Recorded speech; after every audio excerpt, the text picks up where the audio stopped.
পাণ্ডুলিপি ইউটিউব চ্যানেলে আপনারা শুনছেন নিহার রঞ্জন গুপ্ত রচিত মার্ডার মিস্ট্রি ঘুম নেই। আজ তার তৃতীয় পর্ব। আব্দুলের মুখে শুনলাম রাধিকা প্রসাদ বাবু দোতলায় তার ঘরে আছেন। মৃত সূর্যপ্রসাদ বাবুর আইন উপদেষ্টা সলিসিটার এসেছেন, তার সঙ্গে কথাবার্তা বলছেন।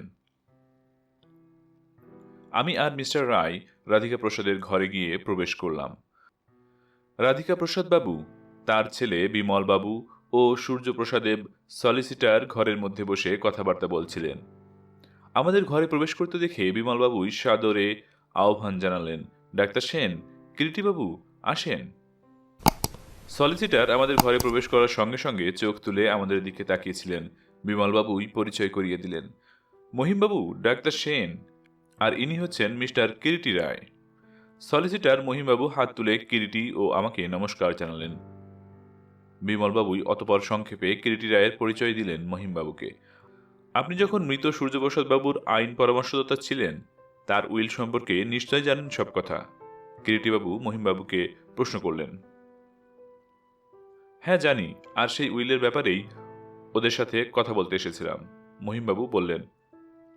ও, তা রাধিকা বাবু, আপনাদের যদি আপত্তি না থাকে তো সূর্যপ্রসাদ বাবুর উইলের মোটামুটি ব্যাপারটা জানতে পারি কি? রাধিকা প্রসাদের মুখের দিকে তাকিয়ে কিরিটি রায় প্রশ্নটা করলেন। নিশ্চয়ই মহিমবাবু, ওকে বলুন না, রাধিকা প্রসাদ বললেন। উইলে মোটামুটি যা লেখা আছে তা হচ্ছে, মহিমবাবু বলতে লাগলেন, ব্যাংকের নগদ টাকার মধ্যে 50,000 টাকা পাবেন তার একমাত্র ছেলে সমরবাবু, ভাইপো বিমলবাবু ও সুবলবাবু পাবেন 10,000 করে, রাধিকাবাবু পাবেন 10,000, অমলেন্দুবাবু পাবেন 5,000 ও চাকর বাকর প্রত্যেকেই 1,000 করে টাকা পাবে। বাদবাকি অনুমান 50,000 টাকা মূল্যের এই বাড়ি যতদিন সমরবাবু জীবিত থাকবেন ভোগ করতে পারবেন। তার মৃত্যুর পর এটা একটি দাতব্য চিকিৎসালয়ে পরিণত হবে। বলেন কি, অনেক টাকা সম্পত্তি তো? কথাটা বললেন মিস্টার রায়। সূর্যপ্রসাদ সত্যিকারে ধনী ব্যক্তি ছিলেন, নিম্নকণ্ঠে আমি বললাম। একটা কথা মহিমবাবু, হঠাৎ কিরিটি রায় প্রশ্ন করলেন, উইলটা কবে লেখা হয়েছিল? আজ থেকে মাস 2 আগে। এই বোধহয় প্রথম ও শেষ উইল। হ্যাঁ। আচ্ছা, এবার তাহলে উঠি, নমস্কার। কিরিটি উঠে দাঁড়ালেন। আমিও সঙ্গে সঙ্গে উঠে দাঁড়ালাম। গেট অতিক্রম করে রাস্তায় এসে যখন নামলাম, চারিদিকে সন্ধ্যার তরল অন্ধকার ঘনিয়ে এসেছে। পরের দিন রাত্রে, রাত বেশি হয়নি, মাত্র 8:30। শীতের প্রকোপটা যেন আজ একটু বেশি। সন্ধ্যা 7টার মধ্যেই রোগী দেখবার পাট চুকে গিয়েছিল। ডিসপেনসারিতে নিজের চেম্বারে বসে ডায়েরি লিখছিলাম। কি বিচিত্র খেয়াল জানি না, প্রথম থেকেই সূর্যপ্রসাদ গুপ্তর রহস্যপূর্ণ ব্যাপারটা ও তৎসংক্রান্ত তদন্তের ব্যাপারটা যেমন যেমন ঘটছে নিজের মতামত সহকারে ডায়েরির মধ্যে লিখে রাখছি, সেই গোড়া থেকেই। সত্যি ব্যাপারটা আগাগোড়া যেন একটা জোরালো রহস্য কাহিনী। এখনো মধ্যে মধ্যে অতর্কিতে যেন মনস্ফোটে ভেসে ওঠে সেই রাত্রের ছোড়াবিদ্ধ সূর্যপ্রসাদের মৃত দেহতা। সত্যি আশ্চর্য, কে যে লোকটাকে এমন নিষ্ঠুরভাবে হত্যা করলো, আর কেনই বা হত্যা করলো কে জানে। প্রশ্নগুলো বারবার মনের মধ্যে ইদানিং খুব বেশি যেন আনাগোনা করে। কিছুতেই যেন কথাটা ভুলতে পারি না। কম্পাউন্ডার বাবু এসে ঘরে ঢুকলেন। স্যার। কি? একজন লোক কিরিটিবাবুর কাছ থেকে এইমাত্র চিঠিটা দিয়ে গেল আপনাকে দেওয়ার জন্য, বলে গেল খুব জরুরি। মুখ আটা খামের একটা চিঠি এগিয়ে দিলেন কম্পাউন্ডার বাবু আমার দিকে। চিঠিটা হাতে নিয়ে বললাম, লোকটা চলে গেছে? হ্যাঁ। ঠিক আছে, আপনি যান। চিঠিটা খুলে আলোর সামনে মেলে ধরলাম। প্রিয় ডাক্তার সেন, কাল রাত্রে 9টা নাগাদ সূর্যপ্রসাদ গুপ্তর লিলি কটেজে একবার যেতে হবে, বিশেষ প্রয়োজন। সূর্যপ্রসাদের হত্যার ব্যাপার সম্পর্কে সকলে মিলে একটা খোলাখুলি আলোচনা করব স্থির করেছি। দুর্ঘটনার রাত্রে যারা যারা লিলি কটেজে উপস্থিত ছিলেন তারা প্রত্যেকেই যাতে ওই সময়ে সেখানে উপস্থিত হন তার ব্যবস্থা আপনাকেই করতে হবে। কাল রাত 8টায় আপনার ওখানে যাব, ওখান থেকে একসঙ্গে আমরা লিলি কটেজে যাব। নমস্কার, ভবদীয় কিরিটি রায়। পরের দিন রাত্রে চেম্বারে বসে কিরিটি রায়ের অপেক্ষা করছিলাম। সব ব্যবস্থাই করেছি, কিন্তু হঠাৎ কিরিটি এইভাবে সকলকে লিলি কটেজে একত্রিত করে আলোচনা করবার উদ্দেশ্য যে কি, এটাই বুঝে উঠতে পারছিলাম না। নিশ্চয়ই তার একটা কোনো উদ্দেশ্য আছে এ ব্যাপারে, কিন্তু সে উদ্দেশ্যটা কি? তবে কি কিরিটি রায় আমাদের মধ্যে কাউকে সূর্যপ্রসাদ হত্যার ব্যাপারে সন্দেহ করছেন? কিন্তু কাকে? কাকে তিনি সন্দেহ করছেন? ভেতরে আসতে পারি? দরজার বাইরে কিরিটি রায়ের পরিচিত কণ্ঠস্বর শুনে চমকে উঠি। আসুন আসুন মিস্টার রায়। কালো রঙের একটা গ্রেট কোট গায়ে কিরিটি এসে ঘরে ঢুকলেন। Good evening doctor Sen. Good evening, বসুন। কিরিটি একটা চেয়ার টেনে নিয়ে বসলেন। এখনো ঘন্টাখানিক দেরি আছে 9টা বাজতে। চা দিতে বলি? আপত্তি নেই। কম্পাউন্ডার বাবুকে ডেকে চা দিতে বললাম। পকেট থেকে পাইপ ও টোবাকো পাউচটা বের করে পাইপের মুখে তামাক ভরতে ভরতে মৃদু কণ্ঠে কিরিটি হঠাৎ বললেন, চেয়ারটা সম্পর্কে কারো কাছেই কোনো মন মতো বা ডেফিনিট জবাব পাওয়া গেল না ডাক্তার সেন। চেয়ার? হ্যাঁ, ওই যে চেয়ারটায় সূর্যপ্রসাদের মৃতদেহ ছিল। ও, মেজর স্বামী, বলদেববাবু, বিমলবাবু, সুবলবাবু, রাধিকা প্রসাদ, অমলেন্দু, আব্দুল ও আপনি সকলেই এক জবাব, চেয়ারটা কেউ সরায়নি। সামান্য ওই চেয়ারের ব্যাপারটা নিয়ে এতই বা চিন্তিত হয়ে পড়লেন কেন মিস্টার রায়, বলুন তো? মৃদু হেসে এবার আমি বললাম। প্রত্যুত্তরে মৃদুকণ্ঠে কিরিটি বললেন, সামান্য ব্যাপার আদৌ নয় ডাক্তার সেন। ওই সময় কম্পাউন্ডার বাবু গরম গরম 2 কাপ চা নিয়ে এসে আমাদের সামনে টেবিলের ওপর রাখলেন। নিন, চা নিন। মিস্টার রায় 1 কাপ তুলে নিলেন। আমিও 1 কাপ তুলে নিয়ে বললাম, মিস্টার রায়, আপনি হয়তো কথাটা শুনে হাসবেন, তবে আমি এই হত্যার ব্যাপারটা গোড়া থেকে আমার ক্ষুদ্র বুদ্ধিমতো পর্যালোচনা করে বিশেষ বিশেষ কতগুলো পয়েন্টস তৈরি করেছি যা আমার মনে হয়েছে। বেশ তো, বলুন না, শোনা যাক। এমনও তো হতে পারে কোনো কিছু আমার দৃষ্টি এড়িয়ে গেছে, কিন্তু আপনি। না না, সেরকম হয়তো কিছু না, তবে। আরে বলুন বলুন। প্রথম পয়েন্ট হচ্ছে, সূর্যপ্রসাদ রাত 11:30টার সময় তার ঘরের মধ্যে কারো সঙ্গে যে কথা বলছিলেন সে কথা প্রমাণিত হয়েছে। তা হয়েছে। দ্বিতীয় পয়েন্ট, ওই রাত্রে 10টা থেকে 11:30টার মধ্যে কেউ না কেউ সূর্যপ্রসাদের সঙ্গে আমার তার ঘরে চলে আসার পর দেখা করতে গিয়েছিল। ওই কথাবার্তা শোনা থেকেই সেটা বোঝা যায়, তাই না মিস্টার রায়? তা যায়। তাহলে কার পক্ষে ওই সময় সূর্যপ্রসাদের সঙ্গে সকলের অজান্তে দেখা করা সম্ভব ছিল বলে আপনার মনে হয় বলুন? একমাত্র ওই সমর ছাড়া? কিন্তু। না না, ভেবে দেখুন, জানালার কার্শিনে ও হোটেলের ঘরের মেঝেতে যে জুতোর ছাপ পাওয়া গিয়েছে সেটা যে সমরেরই, সেটা কি আমরা বুঝতে পারছি না? তারপরও ধরুন তৃতীয় পয়েন্ট, ওই রাতে 10:30 থেকে 11টার মধ্যে সমরকে স্টেশন রোডে ঘুরে বেড়াতে দেখা গিয়েছিল। কিন্তু। কিন্তু নয় মিস্টার রায়, একটু ভালো করে ভেবে দেখলেই আমার যুক্তির সারবস্তুটা গ্রহণ করতে পারবেন। আমরা জানি ইদানিং সমরের রীতিমতো অর্থকষ্ট চলছিল, এবং সে সম্পর্কে ইতিমধ্যে সে বাপকে সাহায্যের জন্য বলা সত্ত্বেও সূর্যপ্রসাদ তার সে কথায় কান দেননি। তাই হয়তো সে আবার তার বাপের সঙ্গে দেখা করতে বাধ্য হয়েছিল। সহসা ওই সময় কিরিটি আমার মুখের দিকে চেয়ে বললেন, একটা কথা ভুলে যাচ্ছেন ডাক্তার সেন। কি? রাত 11:15টায় বিমলবাবু সূর্যপ্রসাদের ঘরে ঢুকেছিলেন, এবং তখনও তিনি জীবিতই ছিলেন। না, কথাটা আমি ভুলে যাইনি মিস্টার রায়। আমার ধারণা আপনার সেদিনকার যুক্তিটাই ঠিক। কি বলুন তো? সেই আগন্তুক হয়তো রাত 11:30টার পর, অর্থাৎ বিমলবাবু তার জেঠমণির সঙ্গে দেখা করে চলে আসবার পরই দ্বিতীয়বার আবার জানালার পথেই ঢুকে সূর্যপ্রসাদকে হত্যা করে আবার জানালা পথেই বের হয়ে গিয়েছে। অতর্কিতে যেন সঙ্গে সঙ্গে কিরিটি প্রশ্ন করলেন, তাহলে আপনার মতে সূর্যপ্রসাদের হত্যাকারী কে ডাক্তার সেন? সে রাতের সেই অচেনা আগন্তুক যার সঙ্গে গেটের কাছে আমার ধাক্কা লেগেছিল। ও। তারপর যেন একটু হেসে বললেন, তার সেই ছোরাটা যার সাহায্যে সূর্যপ্রসাদকে হত্যা করা হয়েছে, সেই ছোরাটা সেই আগন্তুক জোগাড় করলো কি করে? সে আর অমন কি শক্ত ব্যাপার, হয়তো ওই আব্দুলের সঙ্গেই পূর্ব হতে তার একটা যোগাযোগ ছিল, এবং আব্দুলই তাকে ছোরাটা সাপ্লাই করেছিল। তাহলে বলতে চান সে রাতে হত্যার ব্যাপারে একটা পূর্ব ষড়যন্ত্র ছিল? অস্বাভাবিক নয় থাকাটা। তা অবশ্যই নয়, তবে। তবে টেলিফোনে আপনাকে সংবাদ দেওয়ার আর ঘরের ভেতর ওই চেয়ারটা। সত্যি চেয়ারটার ব্যাপারে আপনি যেন অত্যন্ত বিচলিত মনে হচ্ছে। হঠাৎ কিরিটি চেয়ার ছেড়ে উঠে দাঁড়িয়ে মৃদু হেসে বললেন, কিন্তু 9টা বাজতেই আর মাত্র আধ ঘন্টা সময় আছে। আমাদের এবারে বেরিয়ে পড়া দরকার। সকলে হয়তো আমাদের জন্য অপেক্ষা করছেন। ডাক্তার সেন, চলুন যাই। উঠে দাঁড়ালাম আমিও। আমারই গাড়িতে করে আমরা লিলি কটেজে এসে পৌঁছলাম।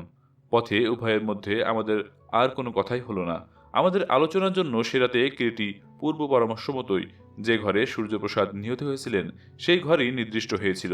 কিরিটির অনুমানই ঠিক, ঘরের মধ্যে সকলেই আমাদের জন্য তখন অপেক্ষা করছিলেন এবং ঘরের মধ্যে সবকিছু যেমন পূর্বে ছিল ঠিক তেমনই যেন রয়েছে দেখলাম। কেবল কিরিটির পূর্ব পরামর্শ মতো ডাইনিং হল থেকে বড় টেবিলটা এনে ঘরের মধ্যে পাতা হয়েছিল ও খান কতক চেয়ার সকলের বসবার জন্য টেবিলের দুপাশে পেতে দেওয়া হয়েছিল। সে রাতে বাইরে প্রচণ্ড শীত পড়ায় ঘরের ফায়ারপ্লেসটা জ্বেলে দেওয়া হয়েছিল। টেবিলের চারপাশে চেয়ারে সকলেই বসে আছে। আমাকে ও মিস্টার রায়কে নিয়ে উপস্থিত আমরা তখন ঘরের মধ্যে 8 জন।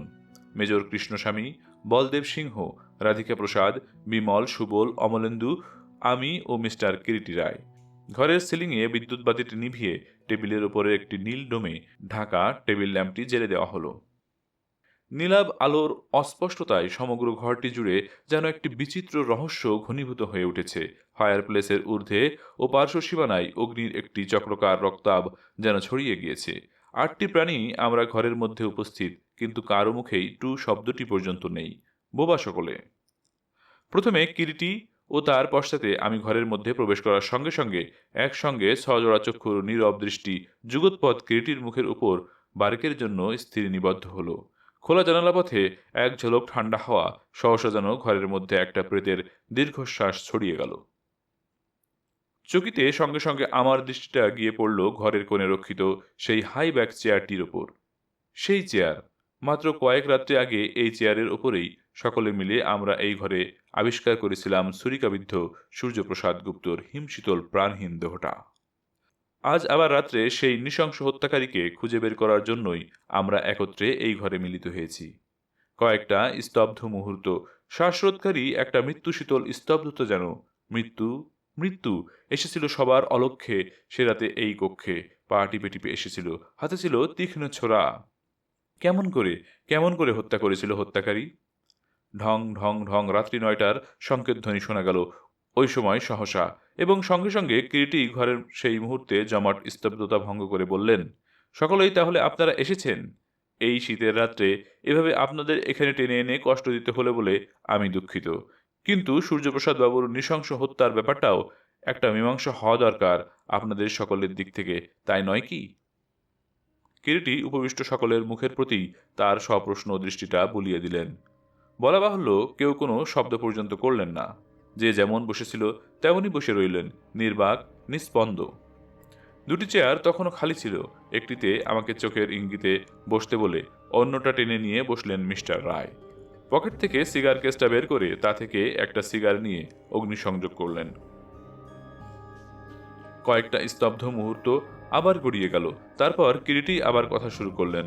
বললেন, শুধু খোলাখুলি আলোচনায় নয়, আর একটা বিশেষ উদ্দেশ্য আছে আমার এই রাত্রে এখানে আপনাদের সকলকে এভাবে একত্রিত করার। কিন্তু সেটা বলার আগে বিমলবাবু, আপনার কাছে আমার একটা বিশেষ অনুরোধ আছে। বিমলবাবু সঙ্গে সঙ্গে কিরিটির মুখের দিকে নিঃশব্দে তাকালেন।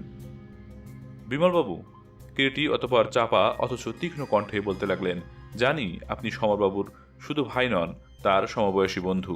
সমরকে সত্যিই আপনি ভালোবাসেন, তাই আপনার কাছে আমার অনুরোধ, আপনি যদি সত্যিই সমরবাবুর বর্তমান গতিবিধি সম্পর্কে কিছু জানেন, কোথায় তিনি আছেন বা থাকতে পারেন, তাকে আপনি অবিলম্বে ফিরে আসতে বলুন।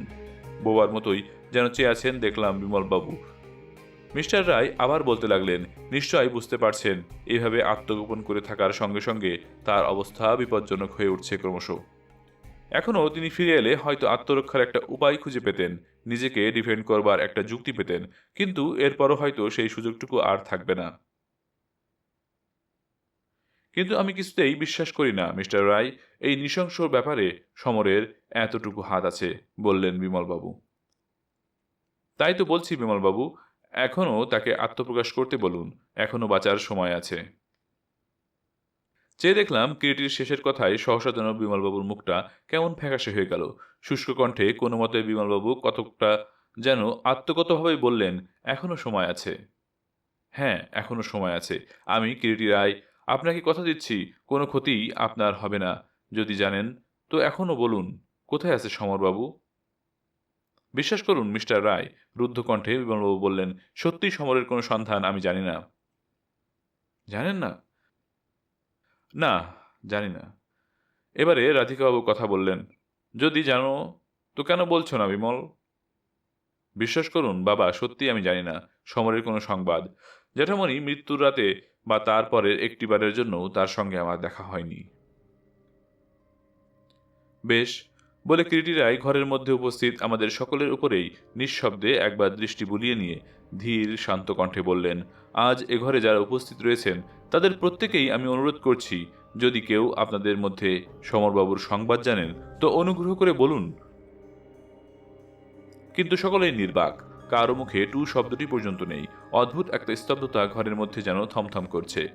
সহসা সেই নিস্তব্ধতা ভঙ্গ করে রাধিকা প্রসাদী আবার বিমলবাবুকে সম্বোধন করে বললেন, কেন বোকামি করছো বিমল? জানো যদি তো বলো না সমর কোথায়। সে যদি অন্যায় করেই থাকে তো। কিন্তু শেষ হলো না রাধিকা প্রসাদের কথা। আর্ত কণ্ঠে প্রতিবাদ জানান বিমলবাবু, এ আপনি কি বলছেন বাবা? আপনি কি মনে করেন সমরই জ্যাঠামণিকে খুন করছে? তাকে কি আপনি চেনেন না? তীক্ষ্ণ কণ্ঠে পাল্টা প্রতিবাদ জানালেন রাধিকা প্রসাদ, থামো। কতটুকু তুমি এই সংসারে জানো? সমর যে ইদানিং গোল্লায় গিয়েছিল, জোয়ার নেশা কোনো কিছুই তার যে বাদ ছিল না, তা কে না জানে? তাছাড়া আমি নিজে তো জানি দাদাকে সে অর্থের জন্য জানিয়েছিল। সহসা বিমলবাবু এবারে কিরিটির মুখের দিকে তাকিয়ে ভগ্ন করুণ কণ্ঠে বলে উঠলেন, মিস্টার রায়, আপনি কি একটি কথাও বলতে পারছেন না? কেন?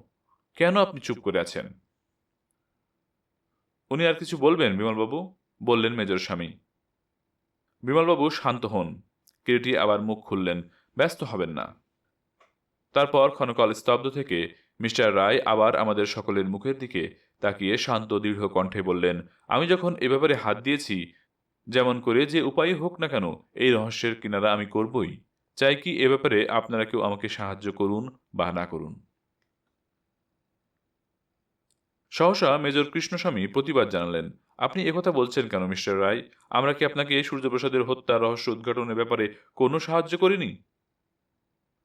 না, করেননি। মানে? মানেটা তো বোঝা তেমন কঠিন নয় মেজর স্বামী। এখানে আপনারা আজ যারা উপস্থিত আছেন, এই মুহূর্তে যদি বলি তারা সকলেই তাদের জবানবন্দিতে কিছু না কিছু গোপন করেছেন, কথাটি কি মিথ্যে বলা হবে? নিশ্চয়ই, বললেন আবার মেজর স্বামী। না, মিথ্যে নয়। আমি বলছি আপনারা প্রত্যেকেই কিছু না কিছু আমার কাছে গোপন করেছেন। আপনাদের মধ্যে প্রত্যেকেই যে যতটুকু জানেন ওই ব্যাপারে আমাকে অকপটে সব খুলে বলেননি। এবারে সবাই চুপ। বলুন ঈশ্বরের নামে, আপনাদের প্রত্যেকের বিবেকের নামে শপথ করে বলুন তো, আমার কথা মিথ্যে? চুপ, সবাই চুপ। সবাই যেন একেবারে বোবা। আপনাদের প্রত্যেকের নীরবতাই আমার কথার সত্যতার প্রমাণ করছে। যাক, আমার আর কিছু বলার নেই। যা আমার আজ বলবার ছিল সব বলা হয়েছে। কিরিটি আর দাঁড়ালেন না, ঘর থেকে বের হয়ে গেলেন। পরের দিন প্রত্যুষে ডিসপেন্সারির চেম্বারে রোগী দেখা নিয়ে ব্যস্ত আছি। হঠাৎ ফোনটা বেজে উঠল। রিসিভারটা তুলে নিলাম। Hello, doctor Sen speaking. ফোনে থানা অফিসার মিস্টার পান্ডের গলা শোনা গেল। কে, ডাক্তার সেন? আমি পান্ডে কথা বলছি। মিস্টার রায়কে সঙ্গে নিয়ে এখনই একবার লিলি কটেজে যদি আসেন। কি ব্যাপার মিস্টার পান্ডে? আসুন না, এলেই সব জানতে পারবেন। দেরি করবেন না। ওকে, যাচ্ছি। ফোনটা রেখে যাওয়ার জন্য প্রস্তুত হলাম। কিরিটি তার বাসাতেই ছিলেন। আমার মুখে সব শুনে বললেন, বেশ, চলুন। আমার গাড়িতেই দুজন লিলি কটেজের দিকে রওনা হলাম। গেটের কাছে একজন কনস্টেবল আমাদের অপেক্ষায় দাঁড়িয়েছিল। সেই আমাদের বলল সোজা ওপরে একেবারে সূর্যপ্রসাদের শয়ন ঘর সংলগ্ন বসবার ঘরে চলে যাওয়ার জন্য। মিস্টার পান্ডে নাকি সেই ঘরে আমাদের জন্য অপেক্ষা করছেন। সূর্যপ্রসাদের বসবার ঘরে ঢুকতেই পান্ডে আমাদের আহ্বান জানালেন, আসুন আসুন। ব্যাপারটা কি মিস্টার পান্ডে, এত জরুরি তলবে একেবারে? কিরিটি প্রশ্নটা করলেন। বিশেষ কিছু না, পরশুদিন থানায় আপনি আমাকে বলেছিলেন না মিস্টার রায়, গুপ্তর শয়নঘরটা আর একবার ভালো করে সার্চ করে দেখবার জন্য? হ্যাঁ, বলেছিলাম। গতকাল একটা ডাকাতির কেসে অত্যন্ত ব্যস্ত ছিলাম, সময় করে উঠতে পারিনি। তাই আজ যখন এলাম সার্চ করে দেখবার জন্য, ভাবলাম আপনারাও উপস্থিত থাকুন, তাই ডেকেছি। পান্ডে বললেন। বেশ, চলুন দেখা যাক। কিরিটির পূর্ব নির্দেশ মতোই সূর্যপ্রসাদের শয়নঘরটা তার নিহত হওয়ার পরদিন খানা তল্লাশি করবার পর থেকেই পুলিশের জিম্মায় তালাবদ্ধ ছিল এবং চাবি ছিল পান্ডের কাছেই। এ কদিন আর ঘরটা খোলা হয়নি। আজ সকালে উপস্থিতি ও সাক্ষাতেই তালা খুলে আমরা সকলে পুনরায় সূর্যপ্রসাদের শয়নঘরে প্রবেশ করলাম। জানালা দরজা সব বন্ধ থাকায় ঘরটা ছিল দিনের বেলাতেও অন্ধকার। ঘরে পা দেওয়ার সঙ্গে সঙ্গে যেন মনে হলো দীর্ঘশ্বাস একটা শুনতে পেলাম। সেদিন প্রত্যুষে যেমন দেখেছিলাম আজ ঠিক তেমনই রয়েছে সব ঘরের মধ্যে। কিরিটি এগিয়ে গিয়ে ঘরের জানালা দুটো খুলে দিলেন। দিনের প্রথম প্রসন্ন আলো খোলা জানালা পথে ঘরের মধ্যে এসে প্রবেশ করলো। সিঙ্গল পালঙ্কে শয্যাটি তেমনই পাতা আছে। পালঙ্কের শিয়রের কাছে একটি আয়রন চেস গডরেজের। ঘরের এক কোণে ছোট একটি সেক্রেটারিয়েট টেবিল, একটি গদিমোড়া রিভলভিং চেয়ার। শয্যার তলাতে সিন্দুকের চাবি ছিল। পাণ্ডে চাবির সাহায্যে সিন্দুকটা খুললেন। সিন্দুকের মধ্যে পাওয়া গেল একটা দামি কাস্কেটের মধ্যে সূর্যপ্রসাদের মৃত স্ত্রীর গহনাগুলো, কিছু পুরাতন চিঠিপত্র। বেশিরভাগই সেগুলো সূর্যপ্রসাদের প্রথম জীবনের স্ত্রীর লেখা। এবং পাওয়া গেল একটি আইভরির কৌটের মধ্যে গোটা পাঁচেক বাদশাহী মোহর। অতঃপর পাণ্ডে সেক্রেটারিয়েট টেবিলের টানা চাবি দিয়ে খুললেন। প্রথম টানা থেকেই কিছু কাগজপত্রের সঙ্গে লাল সুতোয় বাঁধা 10 টাকার নোটের একটি মোটা বান্ডিল পাওয়া গেল। নোটের বান্ডিল হাতে বিস্মিত কণ্ঠে পাণ্ডে বললেন, আশ্চর্য, ড্রয়ারের মধ্যে মিস্টার গুপ্ত এতগুলো নগদ টাকা এভাবে রেখে দিয়েছিলেন? পাশেই দাঁড়িয়েছিলেন অমলেন্দু। তিনি বললেন, হ্যাঁ, বরাবর তো ওভাবেই ড্রয়ারের মধ্যেই টাকা রাখতেন মিস্টার গুপ্ত। তাই নাকি? মার গলি! তা এ যে চাবি দেখছি, এ ড্রয়ার তো অনায়াসে ভেঙে তালা খোলা যায়। পাণ্ডে আবার বললেন। অমলেন্দু আবার বললেন, চাকর বাকরদের তিনি অত্যন্ত বিশ্বাস করতেন। তবে ও টাকাটা মনে হচ্ছে যে রাতে দুর্ঘটনা ঘটে সেই রাতের দ্বিপ্রহরে ব্যাংক থেকে 1000 টাকা আমি তার নির্দেশেই তুলে এনে দিয়েছিলাম। বোধহয় সেই টাকাটাই। 1000 টাকা তুলে এনে দিয়েছিলে? প্রশ্ন করলেন আবার পাণ্ডে। হ্যাঁ, সব 10 টাকার নোট ছিল। এবারে বিনা বাক্য ব্যয়ে লক্ষ্য করলাম পাণ্ডে নোটের তারাটা গুনছেন। বার দুই গুণে অমলেন্দুর মুখের দিকে তাকিয়ে বললেন, মার গলি! কিন্তু এতে তো দেখছি 1000 নেই, 50খানা 10 টাকার নোট কম। 50খানা মানে 500 টাকা কম? অমলেন্দু বললেন। তাই তো গুনে দেখছি, হয়তো 500 টাকা কাউকে তিনি দিয়ে দিয়েছিলেন এর মধ্য থেকে, বললেন পাণ্ডে। টাকা কড়ি যখন যাকে দেয়া হতো ইদানিং বরাবরই আমার কাছে হিসেব থাকতো। কাউকে 500 টাকা সেদিন দিলে নিশ্চয় আমি জানতাম। তাছাড়া টাকাগুলো তো আমি তাকে সেদিন রাত্রে ডিনারের অল্প আগেই দিয়েছিলাম এবং আমারই সামনে তিনি টাকাগুলো ড্রয়ারে রেখেছিলেন। কিরিটি এবার বললেন, ডিনারের পর হয়তো কাউকে টাকা তিনি দিয়েছেন। না, তা হতে পারে না, কারণ আমাকেই তিনি বলেছিলেন টাকাটা পরের দিন সকালে তার প্রয়োজন আছে। কণ্ঠে বেশ কিছুটা জোর দিয়ে এই কথাগুলো বলল অমলেন্দু। কিন্তু 500 টাকা যখন বান্ডিলের মধ্যে কম, তখন তিনি সেই রাত্রের টাকাটা কাউকে দিয়েছিলেন, কিংবা কেউ সেই রাতে তার অজান্তেই ঘরে ঢুকে টাকাটা আইমাসছে চুরি করেছে। আচ্ছা, আমাদের মধ্যে কে কে সেই রাতে ডিনারের পর এই ঘরে এসেছিলেন? হঠাৎ কিরিটি প্রশ্ন করে। জবাব দিলেন অমলেন্দুই। তবে ডিনারের পর বিছানা ঠিক করে দিতে রোজকার মতো আব্দুল এসেছিল এ ঘরে, আমি জানি। আব্দুলকে তখনই ডাকা হলো পাণ্ডের নির্দেশে। আব্দুল! আজ্ঞে! সে রাতে সাহেবের বিছানা ঠিক করার জন্য তুমি এ ঘরে এসেছিলে তো? প্রশ্ন করেন পাণ্ডেই। হ্যাঁ, তোমার সাহেবের ওই ড্রয়ারে 1000 টাকার নোট ছিল, কিন্তু এখন 500 টাকা কম। আল্লাহর কসম হুজুর, টাকার কথা কিছুই আমি জানি না। প্রায় কেঁদে ফেলল আব্দুল। পাণ্ডে কিন্তু চিৎকার করে ধমকে উঠলেন আব্দুলকে, মার গলি, আবার মিথ্যা বলছিস? চোর বদমাস ডাকো কাহাকে? গলি মারকে একদম জান নিকাল দেগা। সাসমুজ বাতাও। দোহাই হুজুর, টাকা আমি নিই নেই, বিশ্বাস করুন। জরুর তুম লিয়া হ্যায়, গর্জন করে উঠলেন পুনরায় পাণ্ডে। না হুজুর, সত্যি আমি নিইনি। মার গলি, বৃজনন্দন! হজুর! সেপাই বৃজনন্দন এসে ঘরে ঢুকল, খট করে সেলাম দিল। আব্দুলের শপথ বা কান্নায় কোনো কানই দিল না পাণ্ডে। তখনই বৃজনন্দনের জিম্মায় হাত কড়া লাগিয়ে আব্দুলকে থানায় পাঠিয়ে দিলেন। কাঁদতে কাঁদতে আব্দুল চলে গেল এবং অনুসন্ধানের ব্যাপারেও আপাতত ওইখানেই ইতি পড়ল। মিস্টার পাণ্ডের সঙ্গে সঙ্গে আমি ও মিস্টার রায়ও বের হয়ে এলাম লিলি কটেজ থেকে। আমারই গাড়িতে সবাই ফিরে চললেন। এখন আমার কি মনে হচ্ছে জানেন মিস্টার রায়? পাণ্ডের কথায় কিরিটি তার মুখের দিকে তাকিয়ে প্রশ্ন করলেন, কি? ওই বেটা আব্দুলই বোধহয় মিস্টার গুপ্তকে মার্ডার করেছে। তাই আপনার তাই মনে হচ্ছে? কিন্তু একজনের বিরুদ্ধে মার্ডার চার্জ আনলেই তো হবে না, সেক্ষেত্রে যুক্তি ও প্রমাণের দ্বারা। কিরিটির কথাটা যেন কতকটা দম্ভভরে পাণ্ডে একটা থাবা দিয়েই সহসা অর্ধপথে থামিয়ে দিয়ে বললেন, মার গলি, 100 বার যুক্তি ও প্রমাণ এক্ষেত্রে অত্যন্ত স্ট্রং আছে বই কি। বলে নিজের কথাগুলো উৎসাহের সঙ্গে তার প্রমাণ ও যুক্তি দিয়ে বলে যেতে লাগলেন। প্রথমত ধরুন, ডাক্তার সেন সেরাতে যখন সূর্যপ্রসাদের ঘর থেকে বের হয়ে আসেন, দরজার গোড়াতেই তার আব্দুলের সঙ্গে দেখা হয়েছিল, তাই না? তা হয়েছিল। এবং ডাক্তার সেনের জবানবন্দি থেকে আমরা জানি আব্দুল সিরাতে হঠাৎ এভাবে দরজার গোড়ায় ডাক্তার সেনের সঙ্গে দেখা হয়ে যাওয়ায় কেমন যেন থতমত খেয়ে গিয়েছিল। ডাক্তার সেন তাই বলেছেন বটে, মৃদুকণ্ঠে কিরিটি বললেন। মারও গলি, কিন্তু আমার কথা এই যে কেন সে ডাক্তারকে দেখে এরকম থতমত খেয়ে গিয়েছিল? কি ধারণা আপনার? সম্ভবত সূর্যপ্রসাদকে হত্যা করার সুযোগের অন্বেষণেই এ সময় আব্দুল সেখানে পরিস্থিতিটা বুঝে নিতে এসেছিলেন গোপনে, এবং পাছে কেউ দেখে ফেললে তার মুভমেন্ট সন্দেহ করে তাই সঙ্গে সঙ্গে এনেছিল কফির ট্রেটা। লক্ষ্য করলাম এবারে কিরিটি প্রত্যুত্তরে কিছু বললেন না বটে, তবে তার ওষ্ঠপ্রান্তে মৃদু একটা হাসির রেখা চকিতে দেখা দিয়ে যেন মিলিয়ে গেল। আবার মিস্টার পান্ডে তার বক্তব্য শুরু করলেন। তাহলে দেখা যাচ্ছে যে সে সময় প্রথমবার ও দ্বিতীয়বার আব্দুল সুযোগের অন্বেষণেই সূর্যপ্রসাদের ঘরের দিকে গিয়েছিল, যে সময় তার বিমলবাবুর সঙ্গে অতর্কিতে দেখা হয়ে যায়। তাহলে দেখুন, রাত 11:15টার পরে সে যখন নিচে তার ঘরে শুতে যায়, তার পূর্বে দুবার সে তার মনিবের ঘরের দিকে গিয়েছিল। সো এর থেকে কি কনক্লুশনে আমরা পৌঁছতে পারি বলুন মিস্টার রায়? আর কি বা আপনার মনে হয়? দেখুন মিস্টার পান্ডে, আপনার এই যুক্তি থেকে আব্দুল সম্পর্কে অনেক কিছুই যেমন মনে করে নেওয়া যায়, তেমনি অনেক কিছু মনে নাও করা যেতে পারে। মৃদু কণ্ঠে কিরিটি কথাগুলো বললেন।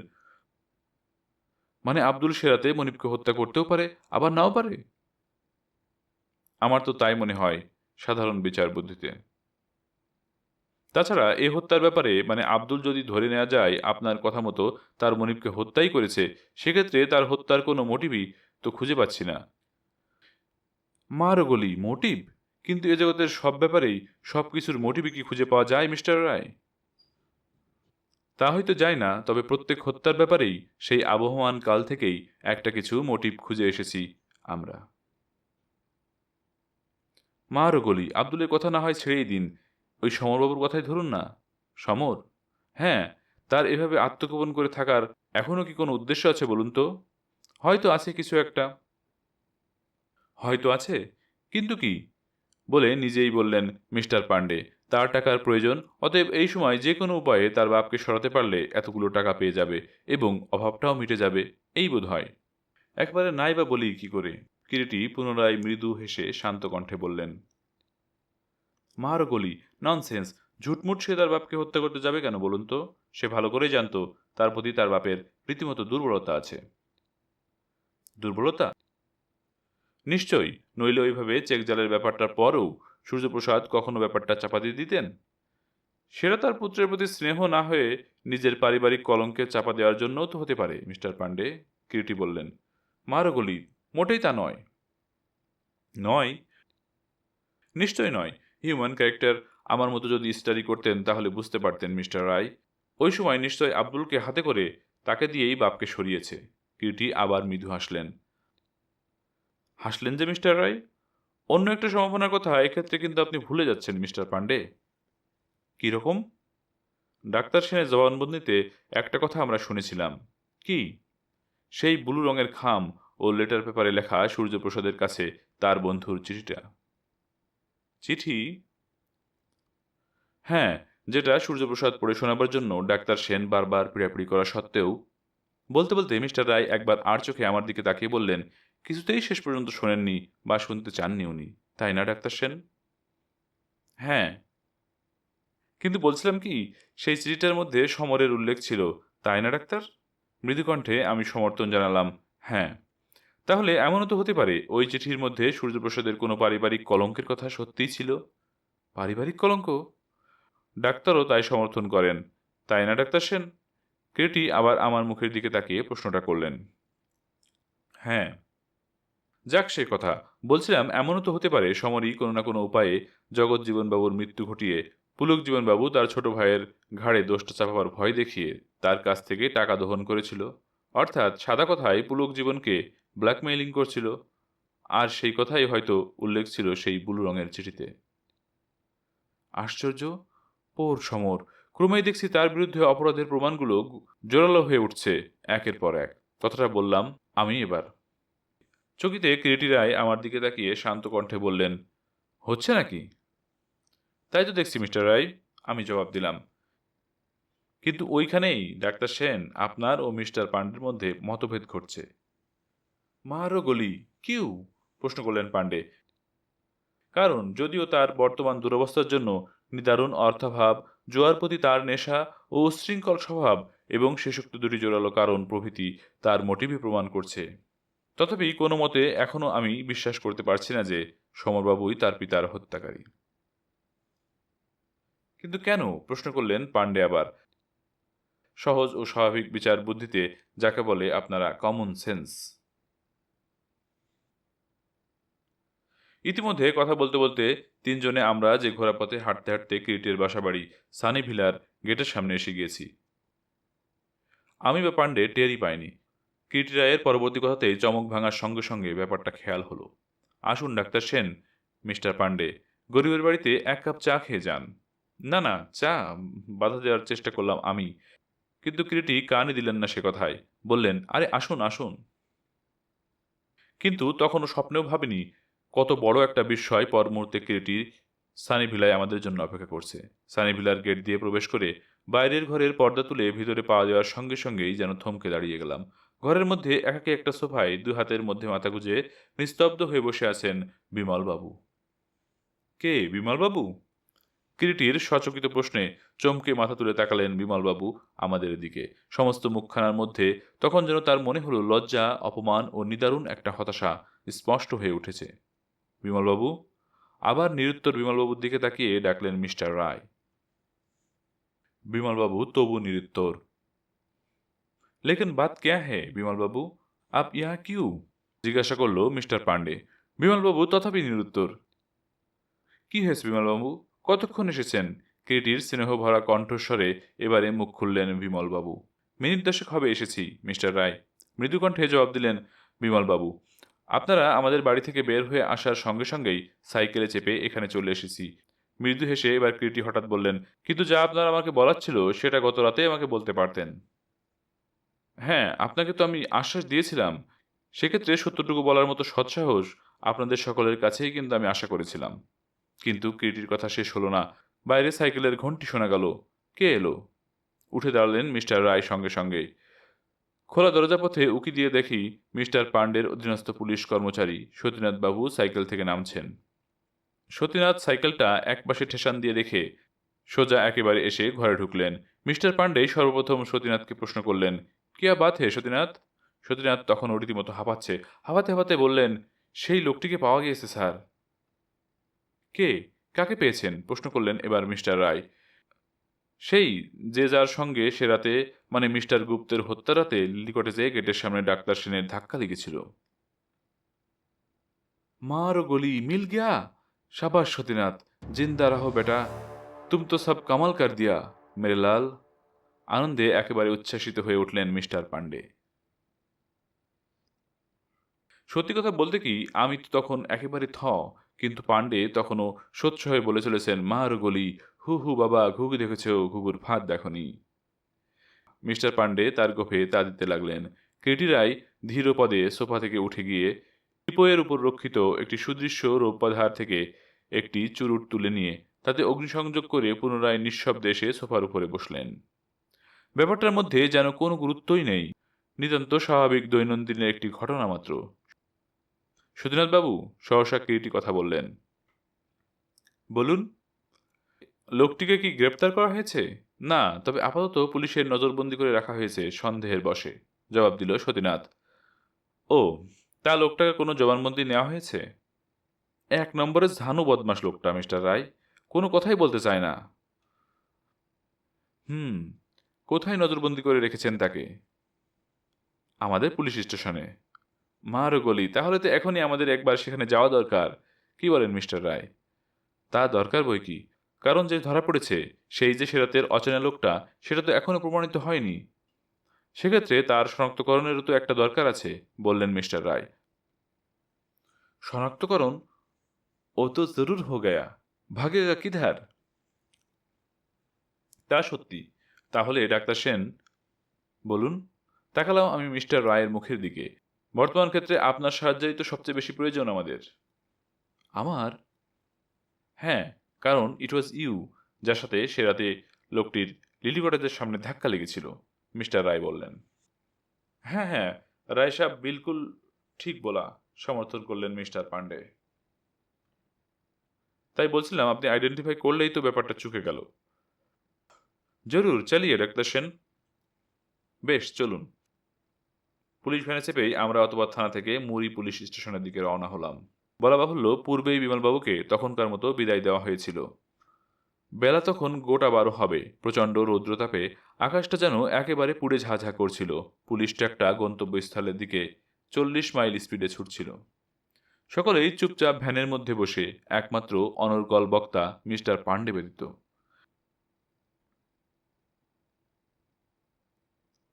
আমার মাথার মধ্যে তখন কিন্তু একটি মাত্র চিন্তাই পাক খাচ্ছিল, বিমলবাবু কি বলতে এসেছিলেন মিস্টার রায়কে। কি এমন কথা যা পূর্বে তিনি গোপন করেছিলেন এবং যা শেষ পর্যন্ত বলতে প্রস্তুত হয়েছিলেন? বেলা 1:30 নাগাদ ভ্যানটা মুড়ি আউটপোস্টের সামনে এসে দাঁড়ালো। কাঁটাতার ও রাংচিতায় বেড়া দেওয়া ছোট কম্পাউন্ড ও তার মধ্যস্থলে ছোট একতলা একটা বাড়ি। ভ্যান থেকে নেমে সকলে আমরা এগিয়ে চললাম। সর্বাগ্যে মিস্টার পান্ডেই ভারী অ্যামুনিশন বুটের মচমচ শব্দ তুলে এগিয়ে গেলেন। তার পশ্চাতে আমি, মিস্টার রায় ও সত্যনাথ।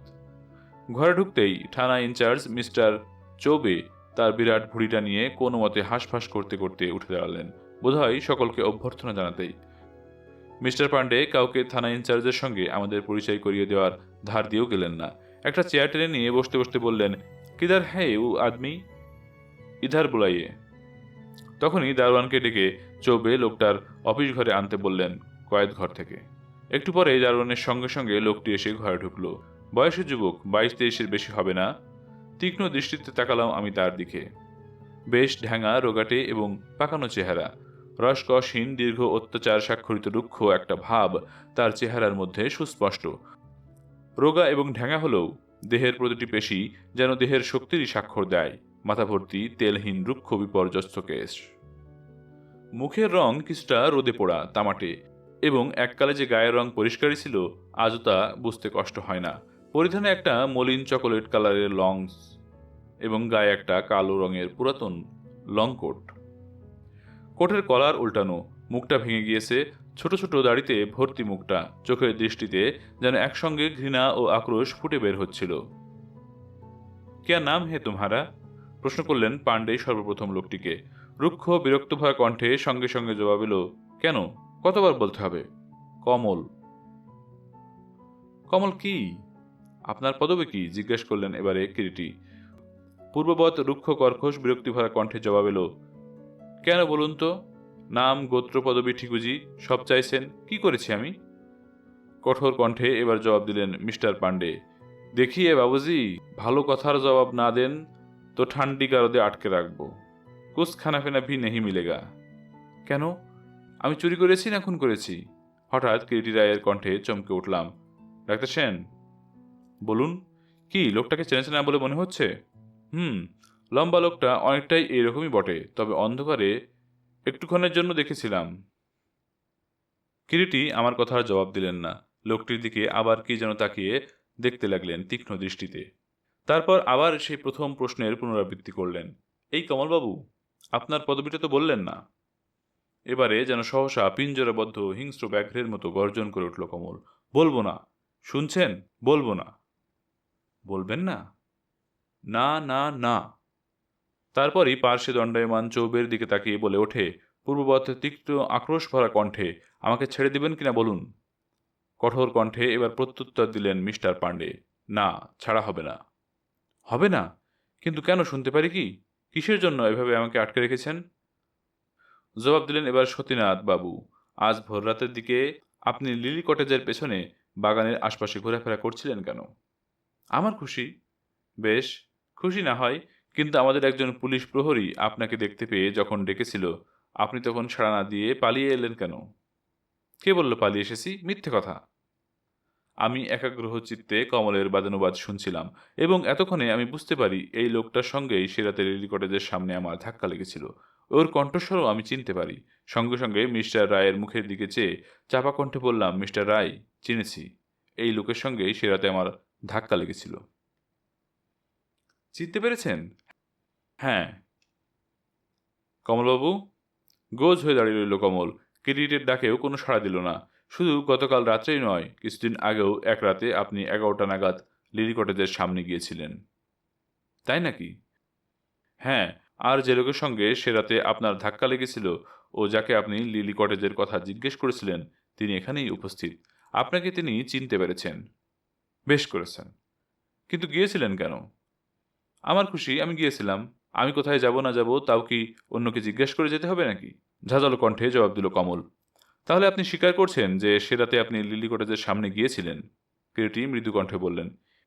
গিয়ে থাকি গিয়েছি, না গিয়ে থাকি না গিয়েছি। কিন্তু মশাই, জিজ্ঞেস করতে পারি এসব অবান্তর জেরা কেন আমাকে করছেন আপনারা?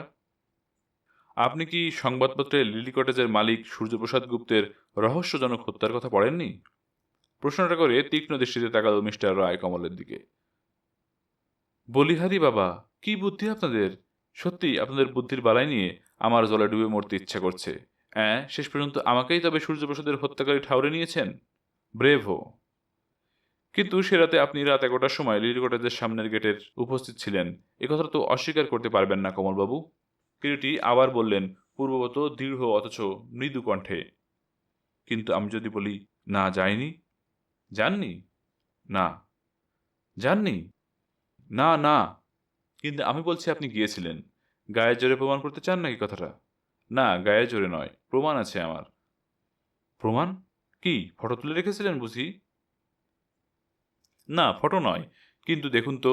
বলতে বলতে চকিতে পকেটে হাত তলিয়ে কিরিটি সূর্যপ্রসাদের বাগানে মালির ঘরে পাওয়া সেই নস্যির ডিবেটা বের করে কমলের সামনে ধরে বললেন, চিনতে পারছেন এটা?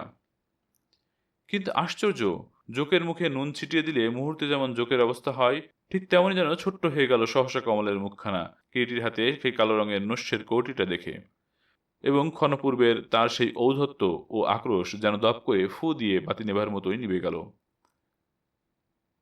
কিন্তু সেও এক মুহূর্তের জন্য। পরক্ষণেই কমলের মুখের ভাব ও চেহারা পরিবর্তিত হল এবং ক্ষণপূর্বের দম্ভ ও ঔদ্ধত্যের সঙ্গে বললে, চমৎকার!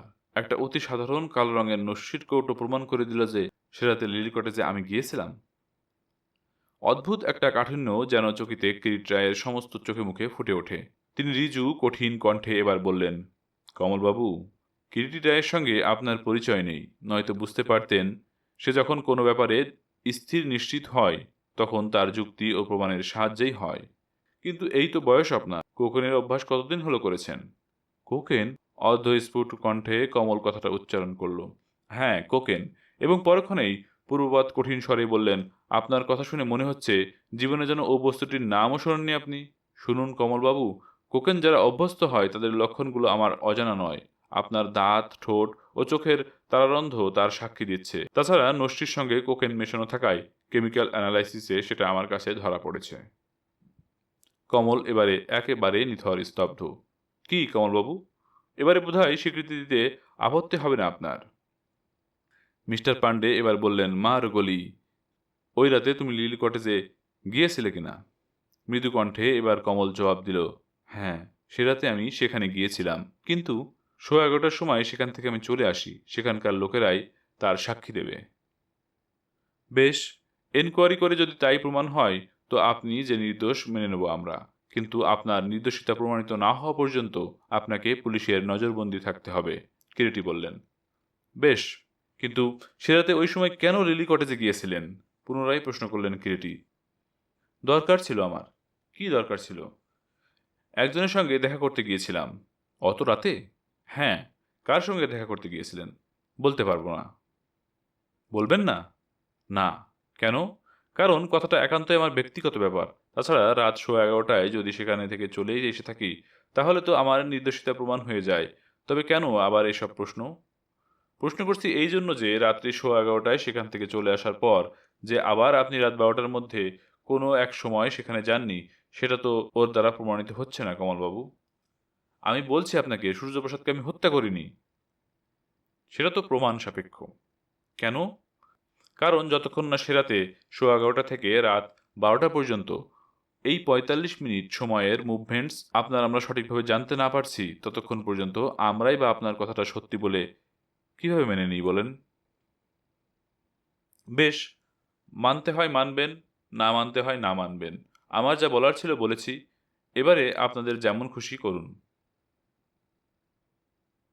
যা হোক, শেষ পর্যন্ত কমলবাবুকে আপাতত নজরবন্দি অবস্থায় রেখে এসে সকলে ভ্যানে চেপে বসলাম। ভ্যান আবার রাঁচি শহরের দিকে ছুটে চলল ফিরতি পথে। একপাশে বসে কিরিটি রায় নিঃশব্দে ধূমপান করছিলেন। সহসা স্তব্ধতা ভঙ্গ করে মিস্টার পান্ডে প্রশ্ন করলেন কিরিটিকে, মিস্টার রায়, বলুন, লোকটা যা বললে তা আপনি বিশ্বাস করেন? হুম, করেন? হ্যাঁ, করি। আমি শুধু নির্বাক বিস্ময়ে মিস্টার রায়ের মুখের দিকে তাকিয়ে রইলাম। সমগ্র ফিরতি পথে কেউ আর একটি কথাও বললেন না।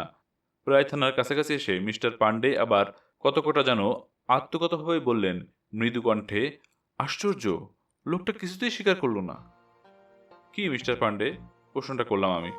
লোকটা যে কেন সে রাতে লিলি কটেজে গিয়েছিল সেই কথাটা। চোখ বুজে একান্ত নির্লিপ্তভাবে যেন অলস ভঙ্গিতে কিরিটি এতক্ষণ গাড়ির সিটে হেলান দিয়ে বসেছিলেন। হঠাৎ চোখ না খুলে মৃদু কণ্ঠে বললেন, স্বীকার না করলেও আমি জানি কেন কমলবাবু সে রাতে লিলি কটেজে গিয়েছিলেন। আমি সবিস্ময়ে জিজ্ঞাসা করলাম, আপনি জানেন সে কেন গিয়েছিল? হ্যাঁ। কিন্তু তার জবাবটা আর শোনা হলো না, কারণ ঠিক সেই মুহূর্তে ক্যাচ করে ব্রেক কষে থানার সামনে এসে আমাদের ভ্যানটা দাঁড়ালো। কিরিটি সহসা চোখ খুলে বললেন, চলুন নামা যাক।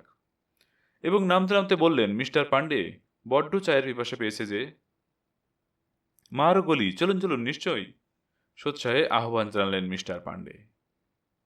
কিন্তু থানায় যে আমাদের জন্য আরেকটি নতুন বিস্ময় অপেক্ষা করছিল সেটা যেন ভাবতেই পারেনি। অফিস ঘরে বসেই মিস্টার পান্ডে চায়ের হুকুম দিলেন। কিরিটি একটা সিগারেট নতুন করে অগ্নিসংযোগ করলেন। আমি বসে বসে কমলবাবুর কথায় চিন্তা করতে লাগলাম। মিস্টার পান্ডে সেদিনকার ডাকে আগত চিঠিপত্রগুলো খুলে একে একে দেখতে লাগলেন এবং হঠাৎ বেলে রঙের একটা টাইপ করা সরকারি কাগজ দেখতে দেখতে বলে উঠলেন, মারো গলি, বড়ি তাজ্জব কি বাত। কি হলো? প্রশ্ন করলাম আমি। কিরিটিও তাকালেন মিস্টার পান্ডের মুখের দিকে। যেসব ভিসেরা ও বডির পার্টস কলকাতায় কেমিক্যাল অ্যানালাইসিসের জন্য পাঠানো হয়েছিল তার মধ্যে সূর্যপ্রসাদের বডির সবকিছুতেই আর্সেনিক পাওয়া গিয়েছে। আর্সেনিক? কথাটা একই সঙ্গে আমিও মিস্টার রায় বললাম। হ্যাঁ, আর্সেনিক। মৃত্যুর কারণটা তাহলে কি দাঁড়ালো মিস্টার পান্ডে? প্রশ্ন করলাম আমি।